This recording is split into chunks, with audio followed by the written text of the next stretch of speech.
I'm Andrew with Apex Autosports, and this week customer brought in this 75 Super Beetle behind us for a floor pan replacement. As in most cars in the Wisconsin weather, they typically rot out and you can start to see the ground underneath you. So we will be doing the MIG process with the Miller-Matic 211 auto set. There's two things in Wisconsin that make them more prone to rust. One is the humid weather, which we are experiencing right now, and then mix that with, in our state, they use salt to combat ice on the roads, and iron and salt and water make for rust, so there's pretty much no way around it.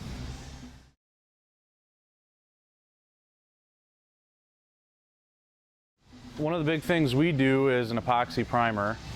We try to seal up everything right from get-go with brand new metal, and then make sure to caulk all the seams really well so that water can't seep its way in, salt can't seep its way in, and then in this vehicle in particular, we will be doing an undercoating as well. Chips are another big factor. Stones hit the floor pans, make a gouge, make bare metal. They just oxidize and rust in no time then. Well, the biggest thing we need to do is we need to actually lift the body off the chassis about 4 inches to give us room to work, and then we use the plasma cutter to cut out the old floor pan. And then I use preferred method of grinding spot welds. Everybody has their own way of doing it. You can drill them, you can use spot weld cutters, but I just like the classic way of grinding them because you can see the heat difference in the two pieces of metal, and when you get through the first layer of metal, you can see the metal underneath that you want to save, and you can stop. And there's no accidental drill throughs that you gotta plug weld back up. You're not tearing off the metal you want to save by trying to cut through them. So it's the method I like to use.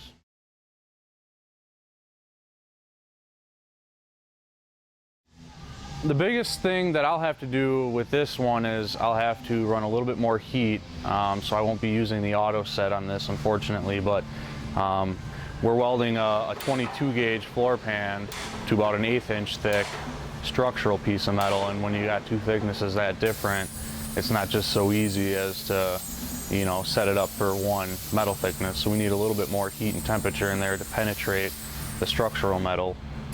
But other than that, just straightforward MIG welding.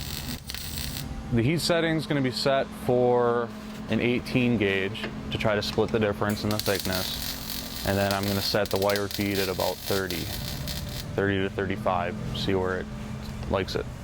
In this particular car, we don't actually need to grind down the welds once they're done. We're going to caulk over them and seal up the car like I talked about earlier. And then once all the carpet's installed, you'll never see any of that anyways.